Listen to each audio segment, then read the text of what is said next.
Do I want to share screen? No. No. Why is it green? I don't know. To make me Did I think just hear someone's stomach? Did someone's stomach just growl on the podcast? No. He's.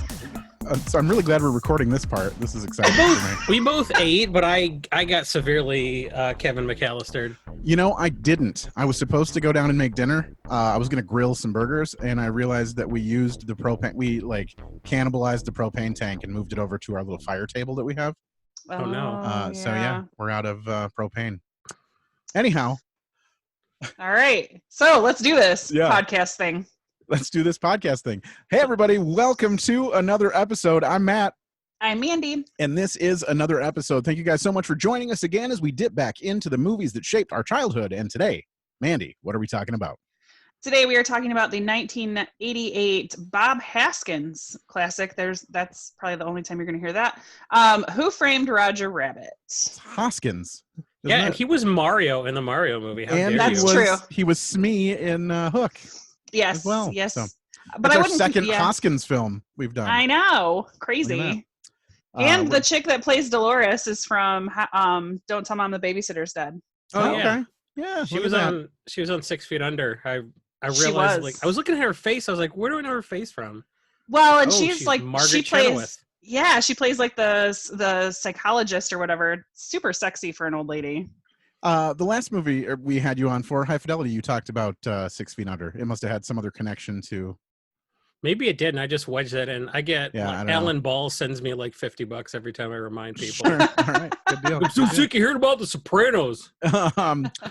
So normally we don't start this way in weird conversations about cameras being strange, but normally we tell everyone who's listening in, if you have not found a reason to watch Who Framed Roger Rabbit, then please take it upon yourselves to go track it down. It's currently streaming on Disney Plus right now. Disney Plus. And otherwise you just, raid your stepdad's VHS collection, I guess. I don't know where you get it from, but I kind of wish I had this on DVD because it's streaming on Disney Plus and that's very convenient, but I would have liked to watch this with commentary. Yeah. Oh, sure. Yeah. That is one thing you lose with all this streaming bullshit. Like you lose all of that, extra features, all that nonsense. But anyhow, if you haven't found a reason to watch this, go find a reason to watch it now, and then you can come back and join us for the conversation. And you're back. All right, thanks. It was the greatest of all time. Now you can be all caught up with this fucking 30-plus-year-old. I don't know. Ridiculous. Okay, 32 years old. We're all here. We're all back, and we always like to ask our guest. Oh, I haven't introduced our guest yet. I've been talking for a long time. That's true, and like you said last time too. So it's been over a year since you've been on. You were here last time for episode 30. This will, I believe, be 104. I think when it's posted. Mm-hmm. So welcome back. You were on for High Fidelity previously. We have. We're allowed to call each other comedians anymore. It's been so long since anything has happened on a stage, but we have comedian and podcaster. Kalamazoo area personality. Mr. Jason Alt is with us, everybody. Yay. Jason was actually our first guest. First guest, back when this was a Groundhog Day podcast. Yes. For sure. We've come so far to now we're at Roger Rabbit. So here we go. It's just all manner of vermin we discuss. Rabbits, groundhogs, whatever else, greatest of all time. So welcome back, Jason. How are you? I can't complain. Sometimes I still do. There you go. There's a shocker. I've been podcasting a lot. Yeah. Because what else can you do? Right. For sure. Yeah. Here we are. Right. I've upgraded some things since you're gone. Now I've moved the studio into a walk-in closet, and I have these foam squares behind me. So that's exciting. We're moving. Yeah. I'm in my basement and I have a kegerator. So I am drinking upgrades all over. I'm drinking cans of beer right now because the only thing in there is Oberon, and I've had too much Oberon lately. Also, if you see me swatting, there's fruit flies down here because of it. So neat. That's a very subtle dig at your husband's homebrew. Actually, I'm down by my husband's homebrew setup, drinking canned Miller Lite, the worst beer that is acceptable. No, I'm sorry, Bud Light. I'm sorry. It is so much better. I didn't realize your car had a decal on the back that was Calvin peeing on Miller Lite instead of. No, and we're actually between his brews. So yeah, that's why we did that. So anyway, All yeah, right. different setup. We we always ask everybody before we get started. Jason, how long had it been since you saw Who Framed Roger Rabbit before we made you watch it for the podcast? It had probably been 10 years, Okay. which is too long. Sure. I get it. I feel like I made sure my wife had seen it. Okay. So we watched it together when we first started dating, but that was a long time ago. And so would that have been I'm a not deal ready breaker? to show this to my 4-year-old. So like I've had nobody to show this to. So I've had like no impetus Sure. to watch Yeah. it. Yeah, I you actually think it would be safe for a 4-year-old being a Disney It's Channel. rated PG. Come on. But it is certainly not a No. traditional PG movie at this point. Yeah. I thought about watching this with my daughter, and I'm glad I didn't. Like, it was, I couldn't believe like the amount of adult content. And actually, this was my first movie I ever saw in the theater. Okay. So, but my parents, you know, I come from a long line of white trash. Yeah, so it they was. just really, You watched this after you watched Roadhouse. Right. Right. Yeah. Well, yeah, Roadhouse was definitely like right after this, as soon as it came out. But. You know what's crazy about this? This was 1988, which was 4 years after they introduced PG-13. So they had it. Yeah, They this had is their bad. Oh, it was right there the whole time. It's kind of like when I was watching Back to the Future. No, what's it called? Masters of the Universe. Those are very similar titles. I was watching Masters of the Universe, and it's like the principal from Back to the Future plays the principal in Masters of the Universe. And he calls somebody a son of a bitch, and I was like, who is this movie for? Yeah, right. You just taught a bunch of 6-year-olds who love He-Man to say son of a bitch. Like, I don't know. And that was around. You can't that was be the after master 84. of the universe and not be allowed to say bitch. I mean, like, yeah, right. Like, you what's gotta, even the point? Right, and that was after 84 also. So like they had access to PG-13. You could say son of a bitch one time in a PG-13 movie, probably. Right. Red Dawn was the beginning of the PG-13, right? Like that's where that started. Yeah, I think we had that conversation. Yeah. Look at that. All right. So Mandy, how long had it been for you since you watched this movie? A long time, probably about 10 years. Yeah. Okay. And I don't think that I don't know if I even really watched it like all the way through. Okay. So this was probably my first like real watch as an adult that would understand everything. Yeah. So it's almost like watching it for the first time, honestly. Yeah.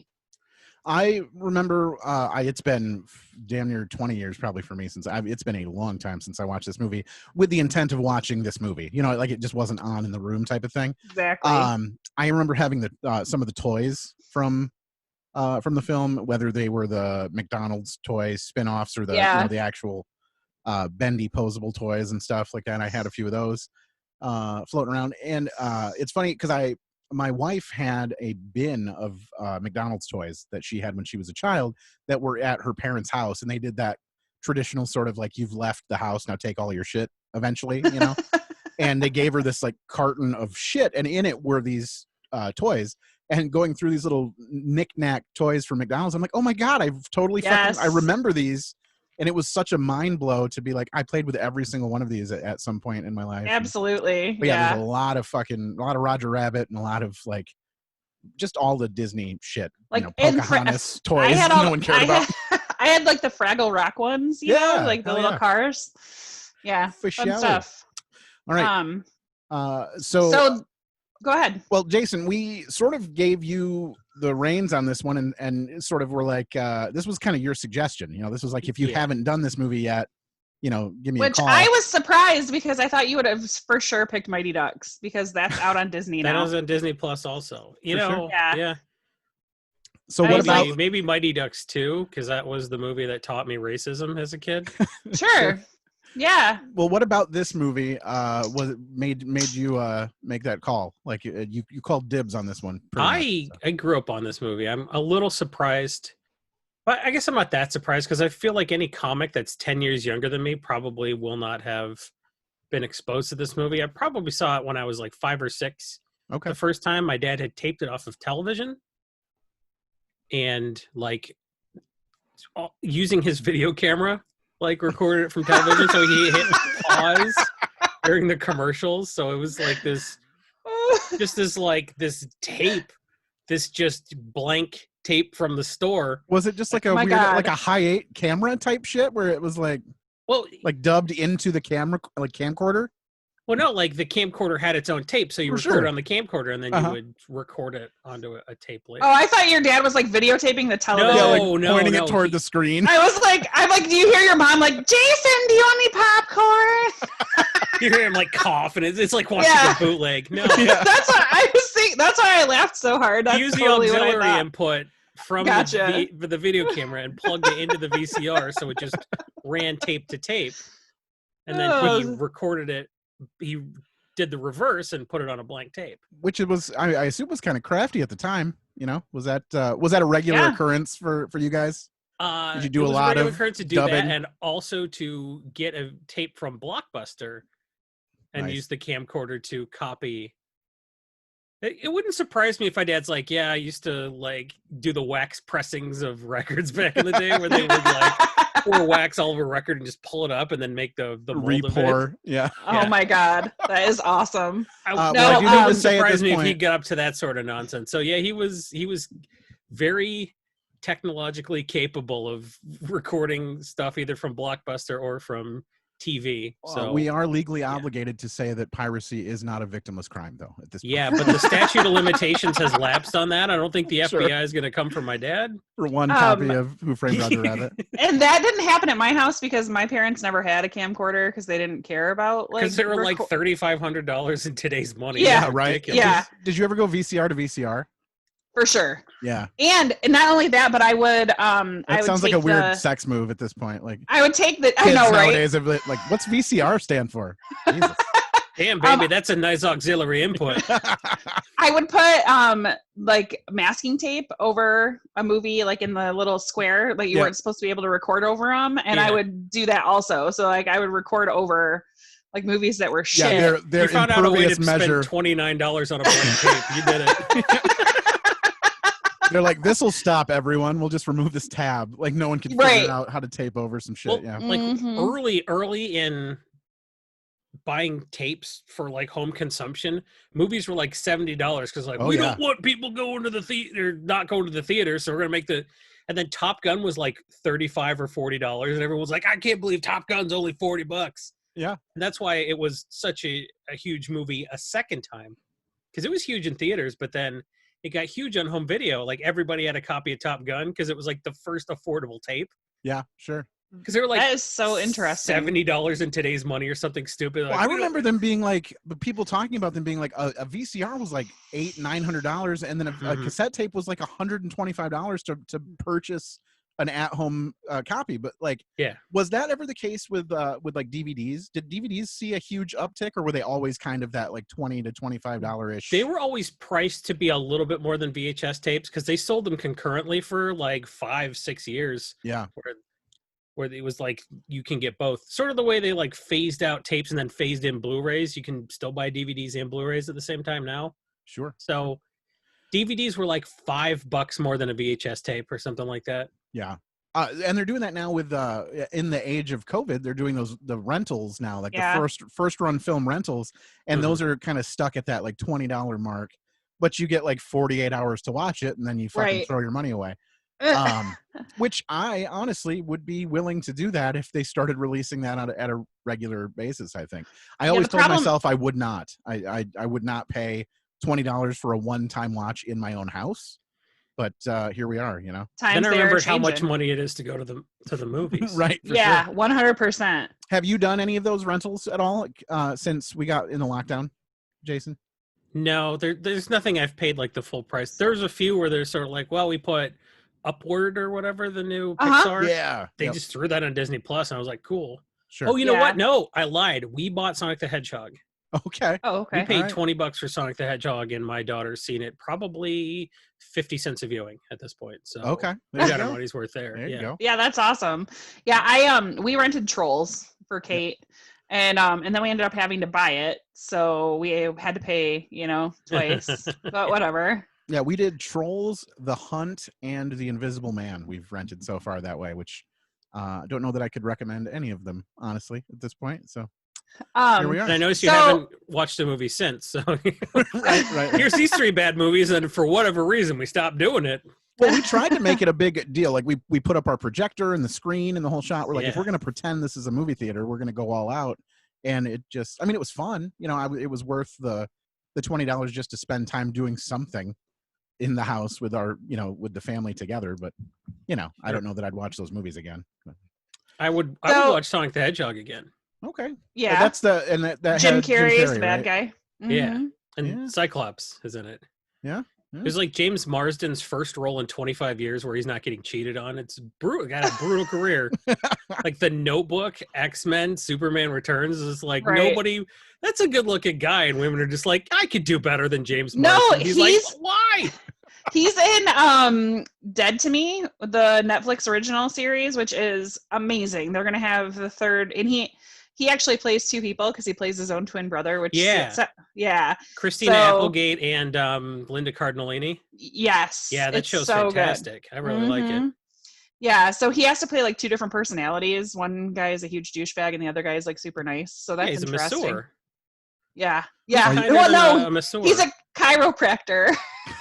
He's a masseur. While you guys were talking about this, I'm a real doctor. Whatever. Just crack my bones, idiot. I had to look up who James Marsden was, so I'm on board now. Okay. I get it. Oh, good. I'm here. Yeah. That's Cyclops. Okay. Yeah, you got to remember. Yes. What's Cyclops for you? I don't know, but I'm just saying, like, you can't just be like, you know, the guy who played Polyphemus on the 1993 direct to Hallmark channel, The Odyssey. Sure. That's a deep cut. Cyclops, there you go. In the Odyssey? Yeah. No one else? We fucking talked about the Odyssey when we talked in the last podcast we did. Yeah. It's fucking ridiculous. I scanned through it earlier before you came back on, and just because I wanted to pull something, and I guess I'll just go ahead and do it now. I was going to wait and save this for a little bit later. 5 references. But this came from our last podcast we did together. I have nothing to contribute to this fucking podcast. I hope you all enjoyed listening to the Hole and her fun facts, because I have no idea what the fuck you guys are that's talking gonna be our about. new segment Would you like to start your own podcast, The Hole in Her Fun Facts with Mandy? Like, you guys just keep like looking at each other, like deep in each other's eyes, and like talking about like the movie that we're talking about. Yeah, sounds a lot like this now. Huh? I mean, I've seen all right. the movie. All right, guys, I literally have barely said anything. New podcast, the whole damn thing. All right. Yeah. So yeah. So for the reference, Jason said that when they throw a woman into something like this, they just call her the hole. So that's like a sexist term that like those morning zoo radio shows use. Yeah. Because everyone's got to have like a woman to be like, I'm going to laugh at this so women think that it's okay. Right. Right. Yeah. And then alone in her car, she's like, "Is that sexist?" And it's like, "Nope." Robin laughed at it. It's not sexist or racist. Sure. Yeah. Yeah. He's got him covered under both sides. Right. All right. All right. So let's get back to the movie. Yeah. So this movie is it is based on a book that was called "Who Censored Roger Rabbit" from 1981. And actually, just so you guys know, Who Framed Roger Rabbit 2 is in like pre-production for 2022. Really? Yep. So that's happening. I have heard that before because the book had a few sequels. Yeah. I heard that. The book's too. nothing like the movie. No. Although the baby, when he's like, I have a 30-year-old lust with a 3-year-old Winky or whatever, that's like, that line is like pulled straight from the book. So I thought that was great. Made me want to read it. I've been trying to make him quit, but he just won't listen to me. What do you know, you dumb broad? You got the IQ of a rattle. You Valiant? Yeah. I want to talk to you about the Acme murder. Hey, Doc, why don't you run downstairs and get me a racing form? Oh! He slaps her ass. Okay, I'm going. The ladies mean, huh? My problem is I got a 50-year-old lust and a 3-year-old dinky. 50-year-old. Yeah. But in the book, he is only 30. In the movie, he's 50. But anyways, and then we got a little bit of Bob Haskin in there. Or Haskins. It's Hoskins. It's Hoskins with an O. Hoskins, whatever. Hoskins. If you say Haskins one more time, I'm deleting. I'm Haskins. muting. Haskins. Fuck whatever. Was he married to Carol Haskins? Yeah, right? Hey, all you cats and kittens. All right. Also Bob Hoskins. Hey. Thank you. His son watched the movie and he didn't talk to his dad for like a really long time. And his dad's like, "What's going on?" And he was like, "I can't believe you worked with Bugs Bunny and all my favorite cartoon characters and you never brought me to meet him." So his son's a fucking idiot, apparently. But well, I know that 5-year-olds are so stupid. Oh my god, they're so dumb. I read about cried if interview. You brought him to meet a tennis ball on a stick, right? Like, yeah, it's Roger Rabbit right here. I heard that he was excited about this movie because it was the first movie that he starred in that he could bring that his kid could actually watch. So he was stoked about it, and then sad because his kid got all well, pissy. After this movie, he couldn't do any other movies for like a year because he basically like had to teach himself to hallucinate that there were things there like weasels and rabbits and stuff. And he said that he literally started like hallucinating. Like he literally would think like in normal life like rabbits like were there. So I don't know if that's true or if that's just I don't know. I love when people pretend acting's harder than it is. Right, yeah, it totally broke my brain. Well, if I don't sleep on a straw mattress and have you call me Abraham Lincoln on set, I won't be in the mind space to deliver 2 lines of dialogue, then go into my trailer for 3 hours. All right, whatever you say, well, Daniel Day-Lewis. The filming of this, though, we have to understand too. Like, it was the first kind of its kind, and it was super difficult to film. Like, So I guess we should talk about like the actual like what this movie is too, along with like explaining how but it was everyone made. just saw it. Yeah, we don't have to rehash but it. It's really. like it's a whodunit. And there was a murder, and this guy is Bob Hoskins is a detective, and Eddie Valence. Yeah, Eddie Valiant and Valiant. Yeah. Did you just watch Aaron Brockovich? Who taught you the word valence? Valiance, or whatever. Yeah, Whatever. It's a reference to what Prince high Valiant. school chemistry professor are you cheating on your husband? For all the women listening, this is like total bullshit. Just I'm not laughing. I just wanted to make sure that everybody knew. I can add laughter in though. Remember, I have nothing to contribute to this fucking podcast. There you go. See, I stand up for myself. All right. Nice.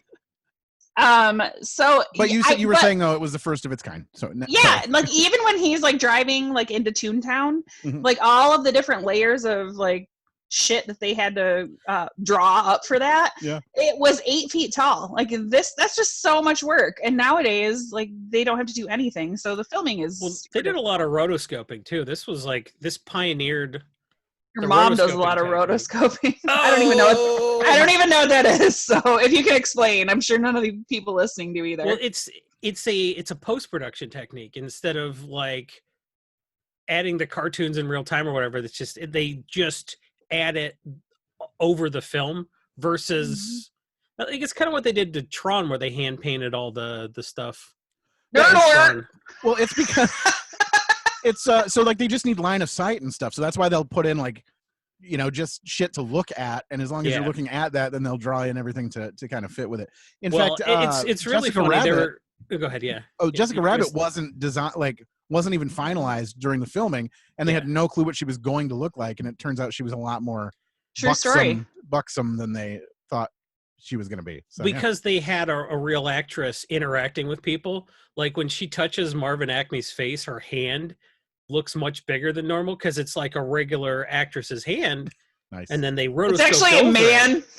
Yeah, I know, but she's so slim typically, but then there are a couple times where like she looks out of proportion just because they had to cover up an actress interacting with somebody. So also Charles, I want to get this right because you guys are gonna diss on me if I don't. Charles Fleischer. Sure. Fleischer. He is the guy that did the voice of quite a few characters, but definitely Roger Rabbit. When his costume, he had ears, he had yellow gloves, or orange overalls. Like he actually was like there and doing stuff like on camera while people were doing, then they just dubbed Roger over it. Which is super necessary. They thought you had to do that back in the day. It's so funny. That was his Daniel Day-Lewis moment. Leave him alone, man. He was getting really in it. Yeah. It was really hard for him to be like, please. Wow, that wasn't bad. Yeah, you're welcome. It's way better than like a Morgan Freeman impression. He had to sleep in a cage and eat his own poop to get in the headspace to play a rabbit. He wasn't satisfied until his poops were little pellets. Yeah, he ate all of his babies, and then everyone wondered what the hell was going on set. Jason, I need to know more about why. So this was a movie that like you said you grew up with this movie and it shaped your childhood and shit. Yeah. Was it because of the technological things about it where it was like a cartoon interacting with a person, or was it the actual storyline that had you from the get? I feel like every time I watched this movie, I got a little more of it. Like I was a little older and I understood a little bit more of what was going on. I got more of the jokes. Sure. So like Yeah, when I was like I would agree 5 with watching that. this, it was like, oh, it was slapstick, there was, but I got some of the adult humor the older I got, so I would watch this a lot. Sure. And the older I got, the more I got out of it. So I really feel like it revealed itself to me slowly, and I got to experience, it could have been any movie, but this just happened to be the one that I kept going back to. And I really feel like I got a lot out of understanding this stuff when I was ready to. Sure. So were you sexually attracted to Jessica Rabbit? I am now. Yeah, you weren't as there a was kid. no further. I am now. That's it. I had a 3-year-old dinky. Okay, so. But you had a 50-year-old lust at 3, so yeah, for sure. That's awesome. I had no clue that it was Kathleen Turner. Yes. Until watching this time, and was like, I am absolutely familiar with this voice, and I don't know why I know who this is, and found out that that's who it was, and was like, well, she's not credited at all in for this. The person that did the singing was Amy Irving. Okay. So, well, I guess if we're going to talk about the singing, do you want to hear that real quick? Hell yeah, I do. And then there was another actress who was the performance model. So Kathleen Turner didn't even. So they gave credit to the stand-in and the singing voice, correct? But not the actual speaking. That's funny. I do like this a lot. Yeah. How long do you think they'll let us play this before they pull it for copyright nonsense? We got our episode we did for Oh Brother Where Art Thou got dinged on YouTube for copyright. Oh no! We played part of a song, but I think as long as I talk over it, we're fine. Yeah, we don't have to play the whole thing. But anyhow, yeah, everyone now knows what we're talking about. So yeah, we're doing a cover version of it. Yeah. In this part too, they show Betty Boop, and the woman May Castell, however her name is pronounced, because I don't do this very well. She was the original voice of her in the 50s, and she came back and did the voice for this movie. So I thought that was kind of fun. Yeah. She still got it. Sure. Yeah. How long did it take before you realized that it was very strange that they were allowing both Disney and Warner Brothers characters to be on the screen at the same time? Like today. Yeah, well, it's just so bizarre that that's even like the licensing would allow such a thing to happen without some sort of huge undertaking, like some sort of big, like, it had to be a big deal at the time, I would think. They claimed the drawing of Roger Rabbit, like his face was Warner Brothers, but his body was Disney. Like they kind of tried to, yeah. I feel like Disney wouldn't want to be left out of this. Yeah. Like if they ran it by them, it's like, we'd like to use your characters. Do you really want to let Warner Brothers like establish themselves as the de facto cartoon universe, or would you like to contribute to the cartoon zeitgeist of Toontown? I read that because Disney was so more like they had iconic characters that were more notable, like that Warner Brothers actually pitched a fit and was like, you have to give us equal screen time. So that's why you've got scenes where like Tweety Bird is on screen for a lot longer than he really should have been, just to kind of counteract with the other more impressive characters that were, from Disney side or something. Warner Brothers too, they were coming out with Looney Tunes and Animaniacs, like they were in the development of that. So they were really like worried about how much stuff that they showed, because they wanted to kind of have that as well. Just a little tidbit. I'm wondering also, I just wanted to know, is this the impetus? Is this the reason why everyone hates dueling piano bars, this movie? Because everyone's just disappointed that when Daffy and Donald Duck played dueling pianos, I wanted to kill myself during this. I don't hate dueling pianos. I think it's fun. I wish that the kind of frat boy that played at a dueling piano bar would shoot the other one with a cannon. Certainly. Matt Gerard or whatever. There's a name I actually pronounced right, and I don't even like him. So whatevs. I do want to say, so they tried to get in contact with Bill Murray to play Eddie, and they couldn't get in contact with him. So this is just a little. He has no agent. Good going. Well, and he basically you can't contact him anyways. He's like the hardest person to get a hold of. Half the movies we've done with him, they didn't even know if he was going to do it until like the day of the first day of shooting, because he'd just show up. But anyways, he was the original choice, and I guess like they couldn't get a hold of him, and he was like, I was in a public place And he said when he found out, he was in a public place and he still screamed his lungs out. He was so pissed because he 100% would have taken the role. Yeah. I don't think he would have been as good. I don't either. No, all I thought of was He'd have been Space Jam. Smarmy dickhead like the whole time. Yes. You need a straight man because the cartoons are so ridiculous. You need a straight man. For sure. And Hoskins did a good job of like when he was called upon to be sort of ridiculous, he nailed it. Mm-hmm. But like he was viable as a hard-boiled private detective. Well, and that's what he was. I mean, he Yes. played a bunch of like British gangster movies prior to it. So, I mean, he was kind of immersed in that shit. Anyway. I was surprised to find out that he was from England. Yeah. I don't know. I didn't know that at all. Smee was British. That's too. true. Yeah. His accent's not that good. Once you know he's English and you go back and listen, you're like, oh, okay. Right. I think they hide that though with that weird like private eye sort of, vibe to it. Yeah, this is how everyone talks in Los Angeles. See? Yeah. Well, everyone's like, why does Eddie talk like that? It's like a dude killed his brother. Just leave it. Just let it go, man. Yeah, he watched his brother get smashed to death by a piano. He's got enough problems. Any weird stereotypical voice he wants. Speaking of weird voices, this is the beginning of the film. They're doing the short with Herman, the baby, and Roger Rabbit. And then the mom starts talking, and I don't know who ever talked like this or who still talks like this. I don't get it. Mommy's going to the beauty parlor, darling. But I'm leaving you with your favorite friend, Roger. He's going to take very, very good care of you. Because if he doesn't, he's going back to the science lab. Please, don't worry. Whatever you say, yes, ma'am. This has got to be like pouring memories back into people's heads, listening to Roger Rabbit talk. With my own brother. This whole scene lasted way too long. Yeah. Oh, my brother's sister. Oh, my second cousin. Yeah. We get it. It's just that whole. I mean, it was great, but it was still like I just kept thinking, okay, this is the last thing that's going to happen to him. This is the last thing that's going to happen to him. Oh my gosh, this is taking forever. Well, and it did that the classic Looney Tunes sort of like running the background looping over and over again, and just the same shit happening. But yeah, I agree. It was a little too long. Although this movie overall was not a long watch for me. Like it didn't seem like it took too long to get through. You know what I mean? Like there are movies, even shorter films than this one, that seem like they're twice as long just because of what kind of a dirge it is to get through it, you know? There's a lot of things that weren't necessary though, like the whole like cartoon bullets. Yep. Like none of that did anything for anything. Even walking through the back lot, like any of the stuff where they were featuring different characters and stuff that just never came, like that guy playing the saxophone to those brooms dancing around, like none of that needed to be there. It was just cute to see. I think it had a I don't know if they did it just to keep people interested or impressed by what they were able to do, but I don't know. It is not to dominate again, but I really wanted to get this fun fact in, and I didn't know if you were going to have time after the break or whatever.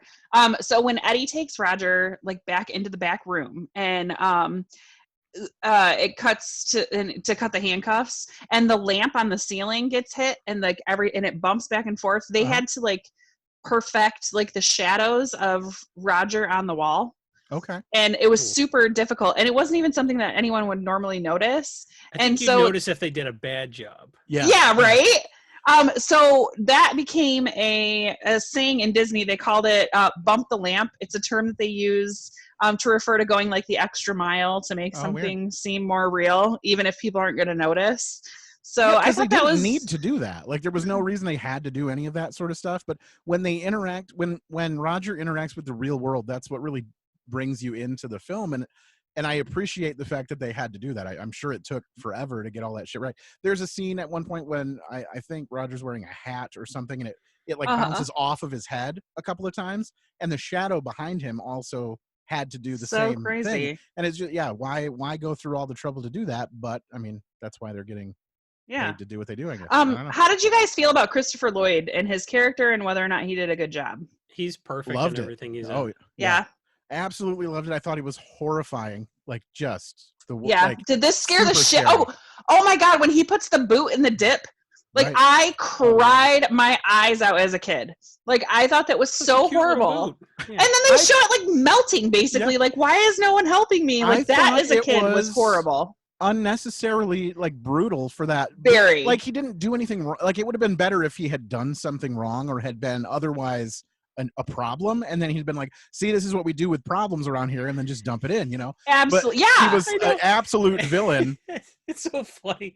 It's like, we gotta punish Roger Rabbit for committing murder, and also this shoe for not being with the other shoe. Can't have any lone shoes around. Right? You're supposed to be in a crate. You're not the crate. I know, it's so like I'm pretty sure in the theater I cried, like I thought that was horrible. Sure. And then I remember as a kid like rewatching that and being super super sad. And he was in a warehouse full of cartoon props when he did that, by the way. Yeah. They were like inanimate, like those like instant hole or like the boxing that weird hammer or whatever. with It's like you could have he could have wiped out. You could have put in there. Yeah, you could have wiped out half of the shit right there. All right, we're ready to get to the end of this first half, and before we do, we have a little activity that we have all of our guests do. Jason, you did it the last time you were on, but we did not have our theme song at the time, so this will be the first time you've been present for the theme song, and which of course was provided by Mr. Bob Frederick. So here's that theme song. Chop this synopsis. Chop this synopsis. Chop this synopsis. All right, it is time for us to play Chop This Synopsis, which means, Jason, we need from you a 10-word or less synopsis of Who Framed Roger Rabbit. So take the whole movie, condense it down to 10 words or less. Give us like a blurb that goes on the back of the DVD or something you click on Netflix, something that'll hook you in, make you want to watch this movie. I'm going to recommend you probably don't use the title because there goes like half your words. So after the break, we'll come back and we will get your 10-word or less synopsis of Who Framed Roger Rabbit. But otherwise, we will be right back after these messages. Jamie, I need you to keep the dogs quiet. I'm recording a commercial for the Elemental podcast, so can you keep them quiet during this recording of my commercial for the Elemental podcast? I mean, I know the dogs bark a whole lot when we actually record the podcast on Mondays and Thursdays and during the Patreon on Saturdays. But during the commercial, we need the recording to be dog bark free. Can you do that for me, Jamie? Can you keep the dogs quiet during the recording of this commercial for the Elemental podcast that people can listen to every Monday and Thursday and the Patreon on Saturday? Can you do that for me, Jamie? Thanks, Jamie. I appreciate it. Nazis. Oops, forgot to hit record during that last part. No, I did, but it double-clicked. I hate this so much. I hate when it looks like I'm the one who's bad at life. You know how that goes? Well, you are. All right, here we go. Right, though. Chop this synopsis. Whatever, we get it. Okay, we're back. All right. And we're back. All right, thanks so much for doing the things that they said during that break there. And now it is time for the rousing conclusion of Chop This Synopsis. So, Jason, if you would, please regale us with your 10-word or less synopsis of Who Framed Roger Rabbit. Who done it? Drunk detective on the case. Good dips evil. Right, very nice. Love it. I'd watch it. Who done it's one word, right? Is that? That's what they should have called this movie, is Good Dips Evil. Nice. Did you watch? So I saw that there was a board game version of this movie called something about dip. It was like, I don't remember, but it looked ridiculous. I was watching like a video montage of like shit that you should know about this movie, and at the end of it, it was like, hey, they also had this board game, and it looked like pure trash. But basically, you flip characters into a bucket of dip, I guess. Oh, actual that dip, sounds fun. Yeah, it's weird. It's like you need common household benzene and turpentine. Right. Or just like your weird southern cousin's back pocket. Just get some dip in that mix. Hang on, I think we got some acetone back in the meth lab. Right. Yeah.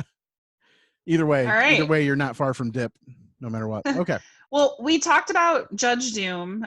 We haven't heard from him yet, though. So you want to maybe hear from him? I do. Yeah. By the way, Christopher Lloyd was told not to blink while he talked while he was his character, and that made him scary. Is this man removing evidence from the scene of a crime? No, Judge Doom. Valiant here was just picking it up for you. Weren't you, Eddie? Hand it over. Sure. Well, that's too long. It's number 1 seller. It's way worse when you're just listening to it. I see working for a tune has rubbed off on you. I wasn't working for a tune. I was working for Arcane Maroon. Can you hear that British accent trying to push through? I just did too. Yeah. Agitated when you showed him the pictures. The rabbit said one way or another, he and his wife are going to be happy. See? Is that true? Wow. Do I look like a stenographer? Shut your yap, Eddie. The man's in charge. That's all right, Lieutenant. From the smell of him, I'd say it was the booze talking. Love it. Love Christopher Lloyd. Mm-hmm. Greatest of all This time. was like one of the only scenes Richard Le Parmentier was in. The other cop, like the. You might recognize him as General Maudy from Star Wars, and I stared at his face forever. I was like, where do I know this guy from? No, I would not recognize him. We wouldn't recognize that either. Me specifically, yeah, no. It's but how it's about good to as know. a random reporter in Superman 2? Come on. Yeah. Oh, there you go. Who? There was somebody in this movie who played the guy from Back to the Future. The guy who in the second movie was trying to stop. He was the bum. No, he was the guy trying to stop him from betting or something. God damn it! Now it makes me seem like a rambling fool since I don't know what the hell I'm talking about. But anyhow, somebody in this movie was also in Back to the Future too. Zemeckis reused a lot of people because Charles Fleischer was in Back to the Future also. It's the guy who played the voice of Roger Rabbit. Yeah. Oh, so that's who you're talking about. Yeah. He played I thought he played a homeless person in that. I don't know. In Back to the Future too. Like I think he was a bum. I don't know. He had a lot of makeup on. He was that old guy. Back to the Future. Yeah, he wasn't too. He played someone named Terry, whatever that means. Yeah, I don't know. Anyhow. All right. There we go. Yeah. So that was Doom. Yeah. And do you have any facts about? I do. Actually, one of the people that they wanted to be Judge Doom was Tim Curry. I guess Robert Zemeckis. Zemeckis. I don't want to get corrected. Steven Spielberg, Michael Eisner all found his performance to be terrifying. He was just way too scary, which is hilarious to me because he plays Pennywise, who is fucking terrifying. Yeah, that wasn't PG though. Actually, it might have been. Who knows? Yeah, I don't know. Are you talking about it? No. Wasn't that made for TV though? The miniseries version with. Maybe. I don't know. I read the book and I just remember there being like major orgies and stuff going on in the book. That never made a movie because they're sort of like, maybe we don't need to have all that. Well, yeah, there was orgies with children. Like it was these one orgy. Yeah. Stop pluralizing one is bad enough. I was in 7th grade. It was the very first like chapter book that I ever read, and it was like 1,000 pages. And I just remember like getting to that part and having some like sexual feelings like, oh, this is Is this what sex is? A 12-on-1 scenario? I don't know if I'm ready for this. I mean, that's what happens when you only have one girl. That's how you scare your daughter straight. That's what happens when you only have one girl. Like yeah, she was the law. hole. Yeah, for sure. They only had one hole, so she had nothing to contribute to this fucking podcast. It's been 70 episodes since Matt called you the whole. No. That is not how it's not revisionist history. It was totally you. That was definitely brought on by you. 100%. No, I Jason brought up was the like, concept. I brought up the concept of hole. Yeah, and then Matt's like, "Shut up, hole." Yeah. So all there right, you go. so- It's been a year. I think we should heal and move on. Yeah. And stop pointing out we how brought Mandy you is the on. hole. Yeah, we brought you on for this is your chance to apologize. This is like a sad tweet you did a year ago. I don't even want the apology. It's so funny. She knows it's true. That's It's been 70 episodes and you still haven't started your own podcast. It's true. Called The Hole in Her Fun Facts. Yeah, right. Yeah. We don't have the whole damn thing here. That's what we need. I need a theme song about the hole in her fun facts. Then I wouldn't have to keep interrupting you to be like, "Oh, fun facts!" Right? Like, yeah, it's just a chime that goes off. You need your own soundboard on that end. Yeah. Oh, yeah. That okay. would be an absolute mess. It's already bad enough with just me pushing buttons. Okay, let's meet. We haven't met any of the real characters. Here's Eddie Valiant. We can just meet him for a second here. Seen cooing over calamari with not so new sugar daddy was Jessica Rabbit, wife of Maroon cartoon star Roger. What's this got to do with me? You're the private detective. You figure it out. Look, I don't have time for this. Look, Valiant, his wife's poisoned, but he thinks she's Betty Crocker. I want you to follow her. Give me a couple like of his nice, voice. juicy pictures I can wise the rabbit up with. Who? What's wrong with Toon? Maroon Every Joe or loves No, Hoskins? Bob Hoskins. Okay. I have a question about the plot to this movie. that I must have missed the 2 times that I watched it prior to us recording. Why was Jessica Rabbit playing patty cake with Maroon? Because he said Roger wouldn't be able to get any jobs anywhere else. He wouldn't be able to act anymore. So he was being an asshole? Like she was doing it for Roger's Maroon benefit? put her up to it. Okay. Yeah. He blackmailed her. He said if she didn't pose for those pictures with Marvin Acme, then Roger would be blackballed. Okay. And he had to have her pose for those pictures because it would, I don't know. I don't understand the whole, like I get what happened in the long run and who was causing all the trouble and the issues. So he could frame Roger Rabbit. Yeah. He was establishing motive for the eventual murder of Marvin Acme. All right. Now here we are, I guess. Okay. Who else haven't we met yet? Do we care about listening to? We got Dolores. Have we met Dolores? Yeah, I don't know if we've heard from her. All right, here we go. And I thought she was Tomorrow's great. Friday, Eddie. You know what happens here on Friday? Fish special? Well, my boss checks the books on Friday. Also, I wanted to. At some point, they show a photo of her and Eddie and his brother. His brother, and that say that they go into business together. Like there's a caption above. 2 flatfoots and a floozy. Yeah. Do they own the bar? Like, do they own that restaurant or whatever?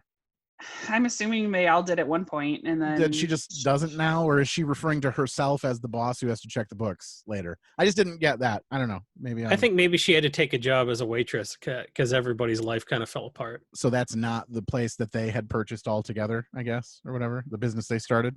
If I don't have that money I gave you back in the till, I'm going to lose my job. Don't bust a button, Dolores. You've only got one left. $50? Where's the rest? What do I look like? Satisfied. A bank? Well, it's only a sweet job away. Never satisfied. Never. I mean, what was he thinking? He could get on the bus by flashing a check that was written out to him? Like, He's what like, the fuck? He's like, I'm not broke. Yeah, I have $50 to my name. I loved the thanks for the cigarettes, kids. Like when he gets off the train car there, or the bus or whatever the hell that was, and he's like, thanks for the cigarettes. I love, and again, that's another thing that should not have been in a PG movie, really. I love that you can't identify what that is, and that was the most realistic aspect of the film. In the 1930s, a group composed of it was like Harvey Firestone and somebody from the fossil fuel industry and like Henry Ford, they all got together and basically bought up and undermined the streetcars in a lot of cities in California. Yeah. And just shut them down and replaced them with dirty buses. Sure. So these streetcars were electric, they were, everybody liked, people would just get on them and ride them just for fun because it was a pleasant ride, You're right. Yeah. And they just bought them. They ripped all the lines down. Like San Francisco, has it as a tourist thing now, but all the other cities in California, like LA has terrible public transportation now. Yeah. There was a line in the movies this is LA. Who needs a car in LA? We have the greatest public transportation in the world. Right. That was a real thing that happened. There was a conspiracy to buy all the streetcars and shut them down so they could sell tires and diesel fuel and buses and freeway to all these cities. Build this fucking freeway. Yeah. This is ridiculous. Yeah, that's like a real freeway, by the way. It's the 110, I guess. It eventually made a whole thing. Yeah. So this movie's set in 1947. I checked to make sure. And I also looked up because he's getting paid $100 for this gig that he was doing. So I checked the inflation rates and how much $100 would be worth in today's money back then. And it was $1,049.75 is how much he was paid to essentially just go take pictures. So it's a pretty sweet gig. I mean, even by today's standards, that was probably. Well, I know, but you wouldn't look at that and be like, "Oh my gosh, how'd you get that money?" It's not like it's tons and tons of money. I mean, right now, what is it? 18 million people are out of a job right now. I think $1,000 is probably worth it. But I chose that. So whatever. This is my job, and I do it for free. Yeah, it pays super well. So yeah. So do we want to talk about box office? For show. All right, we got a theme song for that as well. New theme songs everywhere, Jason. Here we go. Is it Bob box again? Office theme song. Nope, that was Mr. Stu McAllister. We buried the song, so I'm just gonna play it again. Here we go. Box office theme song. That's it. We We recorded it didn't live. bury it. It's not necessary. That's but true. whatevs. It's completely unnecessary, but go listen to Stu's podcast, Elemental Podcast. All right. So, Jason, how much do you think that it cost to make this movie back in 1988? I have to sequester myself from this question. I accidentally saw. I would say in $88, maybe like 50, 60 million. Okay. That's actually a really good guess. It was Sure. 70 million. Oh, which means And- I was off anyway because I thought I read somewhere that it was like 83. No, So- 70. Well, it says 70 estimated. Okay. But it was originally only supposed to be 30, and Walt Disney was like, "No, that's way too Yikes. much." So I yeah. mean, at the time, yeah, it was pretty yeah. risky. Okay. I also so read that Matt, it was at the time it was the largest budget for a film. I think is what I read too. So yeah, that makes sense. Matt, That tracks. do you know how much it's made worldwide gross or no? Again, roughly. I heard roughly, so I'll back So out of Jason, that too. Jason, how much do you think that this movie is made? 250 million. I heard that was low. Yeah, it's 329. Okay. $329 million, which is insane. That is an insane amount of money For in sure. 1988 But for a movie. no wonder they're rebooting it though. I mean, they're trying to catch. But you want to hear some super crazy Well, the shit? Is it that won 3 Oscars. Like nobody talks about it now, but at the time it was. Yes. They were sort of like, let's do a lot more movies like this, and then they made Cool World that sucked, and everyone's like, let's not. No, Let's Brad never Pitt. do that again. Yeah. Oh, I love Brad Pitt. The only thing is that was not the number one movie for 1988. So apparently, like it made more, later on Sure. through like video sales or whatever. The number one movie was Rain Man. Oh, weird. Okay. Yeah. In ticket sales? Yes. The movies that made the most money in 1988, Like Rain box Man. office sales, Rain Man. Yeah. Wow. Rain Man Ticket made sales. more. Yeah. Mhm. Do you need to see Rain Man more? I don't know. I've Yeah, seen I Rain did Man that- once. I was like, that was quite enough. Yep, for sure. Oh, I think it's a great movie. The It's guy- fine, but like, Did the guy who was based off of who the movie was based off of ever come to your school? Because the guy came to our school. He did come to our school. It was did he pretty count awesome. toothpicks? But basically, Yeah. he would let students stand up and say their birthday, and then he would tell them what day of the week that was that they were born on. So And then everyone would be like, is he right? And he'd be like, I don't know. I yeah, don't know like that. why does it matter? He's right. Like no one who's fact checking. Who's fact checking this pretty- poor man who got carted around the countryside? Honestly, like when I think of what he looks like in my memory, I feel like he looks a little bit like Pat Sievert, like in my mind. Do you feel the same, Matt? Do you remember what he looked like? I guess I don't know. He was he looked like a generic Midwestern guy. So yeah, I mean, No. it's pretty- What do you call him, Pat Sievert? No, I'm just kidding. All right. So we got that out of the way. For Do you want to do more clips or do you want to play the ages game? Well, I want to know why Bob Hoskins didn't do more movies. Like if he was in this like huge film that like did really well, and I wish he had been in more things.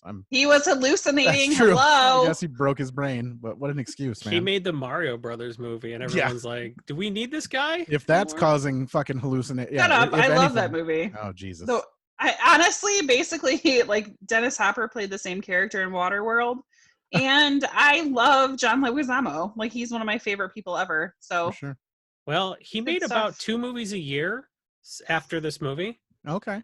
and he hasn't done anything since 2014 because he died. For sure. yeah, total rips. Rips to Hoskins. Rips Yeah. to Hoskins. Yeah. But like he worked pretty steadily. Yeah. All right. Well, I guess you got to give him that. All right, He we was got in some more. Spice World. Were clips. you in Spice World? No. Oh, I was like Spice World. We were just talking about How Waterworld. how tall do you think that Bob Hoskins was? 5'4". Okay. Yeah. I don't know. This is another new game we're doing. How tall are they? I Well, don't know. he just seems seems- tiny. He Yeah, seems he tiny and does. round, but I don't know. He was 5'6". Okay, there you go.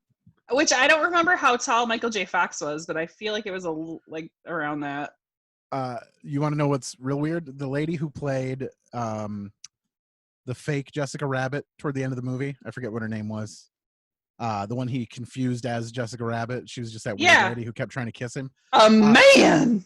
Her voice is the same voice as Witch Hazel from the Looney Tunes movies.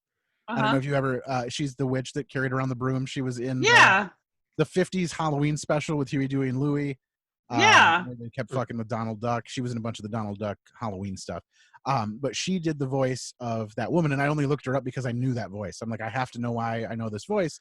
But she's 4'11", by the way. Shut up. She practically needs a booster seat to ride in the car these days. I'm pretty sure rips to her too, I'm guessing. Yes. Yeah, she lived to be 100. She was born in like 1912 and died in 2012 or something. Like she was well, kudos to her because she missed a whole bunch of shit in 2020. I feel like you get anyone who died before seeing Donald Trump inaugurated. I know was the lucky one. 100%. It would have killed them. You shrink as you get older, right? So I just wonder when they took that measurement, like when she was 4'11". You know, I don't know. All right, maybe she was a double amputee, and then they checked. Yeah. Sure. Yeah. Let's talk more shit about the old dead lady. Yeah. Take that, 100-year-old chopped off low leg bitch. I'm just pissed she didn't have to see Trump inaugurated. So I'm just jealous. Here's everyone's favorite song from the movie. The song that plays when you enter Toontown. It's awful. I want to punch myself in the ears. No, it's not half as bad. How can you get the people who did Looney Tunes and like the Disney resources and come up with that song? Like it's not supposed to be good.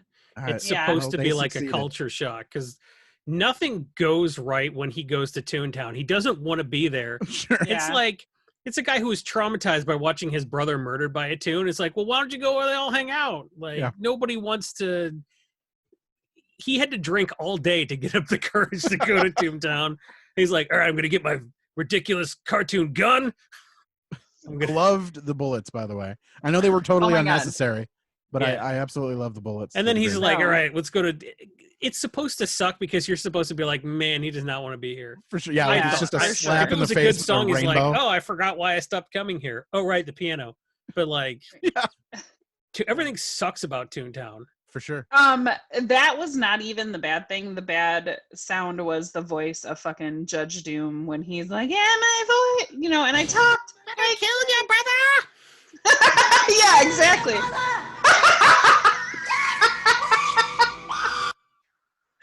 Oh, so horrible. I think my favorite part of the movie was I do want to see Tim Curry doing that. Where people just had to react to the fact that cartoons had their own rules, but they still like interacted with. So they're just like, oh, all the glass just exploded because a cartoon screamed a little too loud, and that's just that we have to clean up every broken bottle in this bar now because of a cartoon. Well, and it's sort of a thing that happens all the time. Another thing too, I thought was that the way they were talking about how there's no justice for cartoons and how they were like basically like black people nowadays are, they get arrested for no reason. There's no justice for them. I was like, oh, this is almost like a current social issue that we're having. But it was the opposite. You can't hold a toon accountable at all. It was like you can't put them in jail because they'll get out. You can't kill a toon at all. So like toons could do whatever they want. Children, essentially, they were being like toons could be dipped. Yeah, but that was he was inventing. He was like, until now, you couldn't do anything to a toon. Unruly. They could just do whatever they wanted all the time. For sure. And it's either like, so I get that how it's like but it's also how they treated like Hollywood too, like that, like you were just a performer. Most of the people in Hollywood couldn't survive on their own anyway, so that's why a lot of the people who were, everyone who worked in the movie was a toon. Like everyone who was like a waiter or waitress, aside from Dolores and her joint there, but like when he goes to the club, it's all run by toons and they're all just kind of scraping by, and so I think it has to do with that as well too. Like, and he talks about how they use toons in their movies because they just literally pay them peanuts. And they don't have to worry about them too much because they're kind of they're second-class citizens. Yeah. I don't know. A show. All right, let's play some ages. All right. That doesn't have a theme song anymore. I stopped. No, it's fine. That one. Who cares? All right. All right. So, you kind of could do this with math, but how old do you think Bob Hoskins was when he played in this movie? 42. 40. 42. Hey. And Christopher Lloyd, how old do you think he was? That's impossible. He's always looked the same age to me. For sure. I know. What's your favorite Christopher Lloyd movie? Oh, come on. Do you have a top Christopher Lloyd? For me, it's got to be this one. Okay. All right. And the guy had quite a Dennis career. the Menace for sure. No, I'm just kidding. I don't even know if he was in that movie. Just some random bullshit movie. Like Camp Nowhere or he whatever. was in Dennis the Menace, wasn't Yeah, he? I thought so too. Yeah.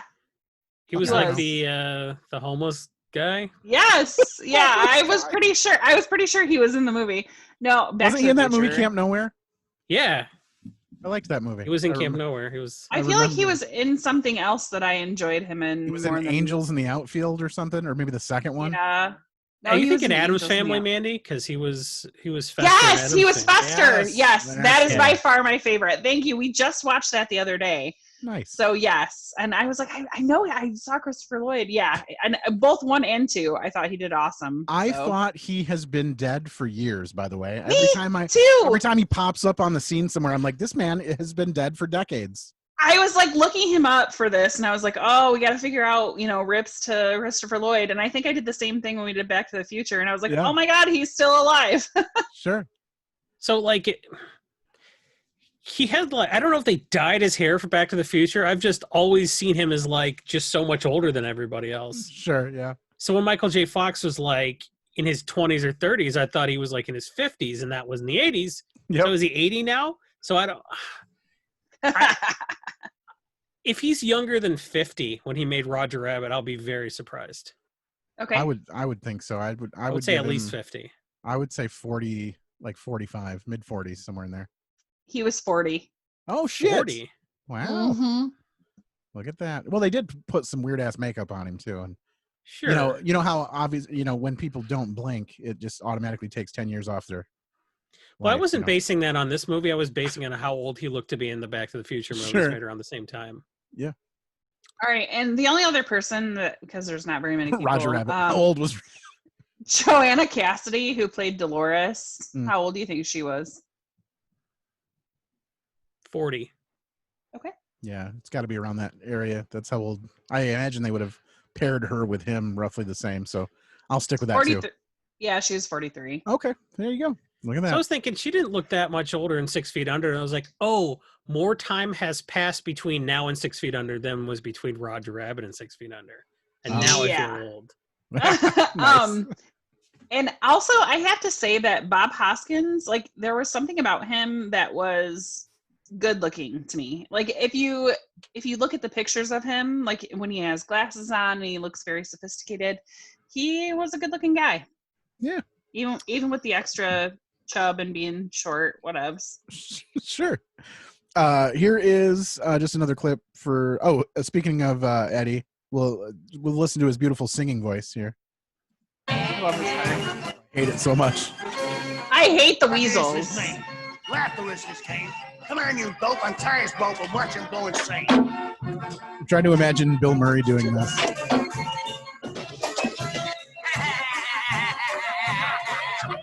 I can't. No. I don't. I can imagine Tim Curry doing this though. I can't imagine Bill Murray in this role. This singing ain't my line. It's tough to make a rhyme. If I get stuck, I'm out of luck. I'm running out of time. Yeah, we get it. So bad. Ungood. And like the constant like flux of, oh, the dip is gonna get him. Oh, it's not. Oh, the dip's gonna. I'm just like, oh my gosh, this has to be over. Like, what get the it hell? over with. Sure. And then he just floods the whole thing, and like the dip's just gone. I'm pretty sure it's just diluted. Like, it's like they probably still shouldn't touch it. Yeah, they got strong drinks. You know what I mean? It was back in the 80s. No one cared about runoff. You know, right? We'll deal with that now. Right. When green ooze starts flowing down our highways. That was the same year the Cuyahoga caught on fire. The green ooze. It's actually dip. Yeah, right. The dip finally sprung a leak. Look at that. I like it. We solved a mystery. That made me mad because, like, you can't mix 3 clear chemicals together and get a green chemical. Come on, guys. Oh, by the way, Jason is a chemist, so you got that going. Benzene, turpentine, and acetone are all clear. Come on. But to make it scarier, they just added some food coloring. Well, maybe it was clear until they put the first few tunes in it. Yeah, I was like, well, it was runoff. clear. Oh, it's all shoe residue. Oh, that is so horrible. The thought of it. They got rid of the green tunes first, They just had to test it out. That's all it was for. Marvin the Martian. Like, were there any? Like, I mean, his outfit was green. I was gonna say he was mostly black, wasn't he? Like he was. Yeah. I don't know. Well, if he was mostly black, they probably killed him first. Got rid of him first. Hey, all right. So speaking of killing people, here's Mickey and Bugs attempting to murder Eddie by using funny jokes. Hey, what's up, Doc? Jumping without a parachute? Kinda dangerous, ain't it? Yeah. These are the flagship characters talking to each other here. Yeah, I'm a little concerned about how awful Mickey is. Right. Hey, Doc, whatever you say. Here's the spare. Thank you. It doesn't seem Mickey-esque to me. I thought that was weird. He's like, we're gonna do a physical bit right now. Yeah, we gotta do a physical bit. This is Toontown. Okay. I guess we'll murder this guy. Yeah, you're about to die. No, I do think that this movie, like with the whole like people against tunes, I feel like that is semi like around what is happening in our culture right now. I thought it was something that we could relate to. The difference, the hatred, the profiling. Again, they said there's no justice for tunes. They're just gonna kill me. I thought that was definitely a Black Lives Matter kind of reference. Well, I mean, it's also native people stealing their land to put a highway through. 100%. Yes. Yeah, we'll for sure. We'll leave you this little area over here. You can just hang out in the back lot, and we're gonna use your home for a fucking highway. So highway, yeah. True story. Got to be exciting for them. Okay, let's do our final game here, and that of course also has a theme song, and it goes like this. I think it's time we stop. Children, what's that sound? Do you hear what I hear? What's that sound? Do you hear what I hear? What's that sound? All right, it is time for us to play What's That Sound? In this game, I take a sound from this movie and I play it for the both of you. Jason, you'll get first at bats. I'm gonna go to Mandy if you can't get it. Basically, what's going to happen? I'm going to play a sound from the movie, and you're going to tell me what's happening on screen. So I'm glad you have headphones on because this is way easier with headphones. So we only have 2 this time around. I only pulled 2 clips because mostly this movie was just a lot of crashing explosions and weird music. So I did pull a couple of them, and let's see what we can do. The first one I'm going to play is a little bit easier, I think. So we'll see if you can get that one. And I need you to be specific on this too, if that makes sense. So here we go. Oh yeah. Okay. That was the popping sound was Roger's one eye expanding. When Okay, he took you a were shot very of, specific of whiskey. this. Yeah, there you go. And he turned yellow, I think, and then his Right. bow tie spun around, and then he turned red and Because I know when I broke pulled everyone's the clip, glassware. when I pulled the clip, it was when he took a shot, and then later on in the movie he took a shot again, and I was like, oh damn it! Like I'm gonna have to be very specific as to which one this is. So yeah, it was the first one. So That nice was the job. one in R.K. Maroon's office, probably, right? Yes. Yep. After he found out that she was playing patty cake with. Patty cake. Yeah. Yeah. Okay, and here is sound number 2, which I expect to be the more difficult of the 2 sounds. So we'll see how that goes. Oh boy. I'll give you a little more volume on that. Hold on. Yeah.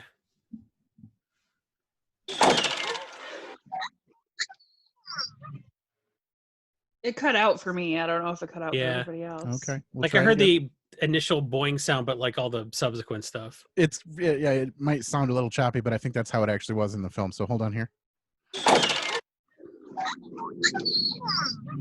Nope, it's choppy again. Weird. I think you're hearing it right. No, we're not. We heard the first. This is always how it is. Like you Okay. hear it the first time really good, and then it gets just. Nope. Weird. I don't It understand just why. goes. It's like. That's what it is. I think you're hearing it right. No, That's what it is. I promise. So- the first time I heard it sounded different. Yeah. Okay. If I had to guess, I would say it was when he was on the flagpole after he fell out of the building in Toontown. Okay, I got you. I get that, but nope, that's not it. But I can hear the only other sound. The only other time I could see something like, because there was a scene where you could see the wires on the guy, which is really funny when the the Fantasia hippo sits down on the park bench and the guy goes flying in the air. Yeah, it sort of makes it like but all the subsequent sounds make me think it's not that. Sure. Play it again, Matt. Yep. I don't know if it's going to come through.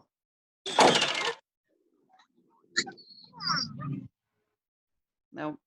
Yeah, I can't really hear that very well. Damn. Yeah. When you tell me what it is. Is it when the shoes come out of the box? No. I'll tell you, it's toward the very beginning of the movie. I don't know if that helps at all. Oh. In fact, was it something from the Baby Herman cartoon? Yeah. Oh, so it was like the ironing board falling it down. It sounds similar to that, but no, it's when Baby Herman pushes himself out of his crib. Oh, okay. So he's prying the spindles apart in his crib, and then it shoots him. Yep. So that's what this sounds like. I'll play it one more time, just so now everyone can hear it. And those subsequent little bouncing are him. Like, figures. I heard it really clear that time it came through. That is such bullshit. And when people listen to the podcast, it's going to be clear every time. And Matt's like, no, this is just how it sounds. People are it is screaming choppy, at though. It's that little noise keeps happening over and over. Whatever. Fuck it. He just didn't believe me. He's like, no, you just don't want to admit you don't know it. It was so bad. And then as soon as he told me what it was, he's like, here you go. I cleaned up the audio, idiot. I cleaned up the audio. It was sabotage. Yeah. All right. Well, so there's that. So that's the end. Nice job. You got the one very quickly, which I was not expecting. And the other one was just garbage. My fault. So, but like I said, most of this would have just been like weird doing noises or like weird music playing. So it was doing. It was tough to figure out which clips to pull for that particular game. So I think a good sound was when the monkey tosses him out of the bar. Sure. That was some nice wire work too. It looked kind of goofy because it looked like the monkey was barely holding him, because they had to just do that with wires and be like, well, there's going to be a bouncer approximately here. Right. It took a lot of planning to do a movie like this. And yeah, for sure. For sure. Which you said he did this movie for like 8 months, right? Like he had to pretend there were things around him for 8 months. Yeah, it was like a 16-hour day. Yeah. Well, he said 16 hours for 6 months. He had to hallucinate that there were things there. And then afterwards he was like, oh, is there supposed to be like something here? Like, yeah, it just really messed with him. So Jason, are you going to watch this again? Do you think Lily will watch it? One more thing. Hold on. Before we get to that, back when you were last on, we had the characters in High Fidelity were Dick and Barry. And at some point we came up with Dick, Barry, Kill as a game to play. So I want to do the same game on this movie. I want to do Dick, Barry, Kill for Jessica Rabbit, Roger Rabbit, and Eddie Valiant. Kill Roger, fuck, and marry Jessica. What about Eddie? He's not invited. Okay. Just straight up kill Roger right off the bat, though. That's the first. Yeah, that kind of works more for me. Kill Roger. Sure. Dick. Yeah, I would still, if I had a Dick, I guess, Jessica, and then marry Eddie. Okay. All right. He's a drunk with no money. He doesn't have enough money to ride. He's bumming cigarettes off of children. Doesn't have enough money to ride the streetcar. Yeah, are you judging you want to marry Jessica? You're the one that thinks Bob Hoskins is attractive, so of course you're. So are you gonna dick Bob Hoskins then? Because you obviously aren't playing the game according to the rules. I feel like I'd just marry Bob Hoskins, I think. It was 1947. Yes. You couldn't marry a dude in 1947. For sure, yeah. You got to play by... I would make him do the Smee roll the whole time, though, for the whole marriage. But anyhow. Would you make him like rinse out his ears and like do this to your mustache with his earwax? Yeah, I want him to dress like Mario. You dick him then, right? Yeah, you'd be his Luigi, you know. All right, guys. Yeah. So this is pretty much the end. Yeah, Mandy was already trying to ask you our ending question, but I interrupted. So you want to continue with that? Would you watch this movie again? Was what we ask everyone. Yeah, I think this. I wonder how much would go over my daughter's head. So I saw this when I was 5. It didn't mess me up too bad. Although I talk about my dick on stage for strangers, so maybe it did. Maybe. But yeah. And your wife's vagina is your third favorite hole. No, Mandy, you're my third favorite hole. Oh yeah, there you go. It's on Disney Plus. I can watch this whenever I want. And I think thought you were talking your about vagina. I don't know if you know this, Mandy. They relax their content restrictions a lot. That's what the plus was for. No one knew. It's not Disney a plus. 18 plus. It's an X turned on its side. It's just. It's like Bed Bath and Beyond. This is the Beyond Disney. So yeah, I think I'll let my daughter watch this soon. All right. Well, we have exactly 1 minute and 14 seconds for plugs. So Jason, take it away. Hey, if you like movies and podcasting and me, we put all three of those things together on a podcast called Film Hooligans. You'll find that on the They Said We Said YouTube network, or They Film_Hooligans on the Twitter. You can find me at Jason Eald on the Twitter, and I have a pin post where I talk about all the different projects I do around the internet. Perfect. All right. Nice. And we'll put some links too. Sure. And if you need to get a hold of us, you can do so at anotherepisodepodcast@gmail.com, or you can find us on Instagram. I would go there first. We're going to have a sweet ass poster of Who Framed Roger Rabbit replacing Roger with Jason's face. So look for that to be coming out pretty soon. Otherwise, remember to listen to another episode, and we always play a clip at the end if I can get it through. Here's the clip. He weren't no rabbit. Or a duck. Or a dog. Or a little wooden boy. Or a sheep. Or a woodpecker. Or a pussy. All right. Thanks, guys. Or a pussy. Bye. Bye. Goodbye.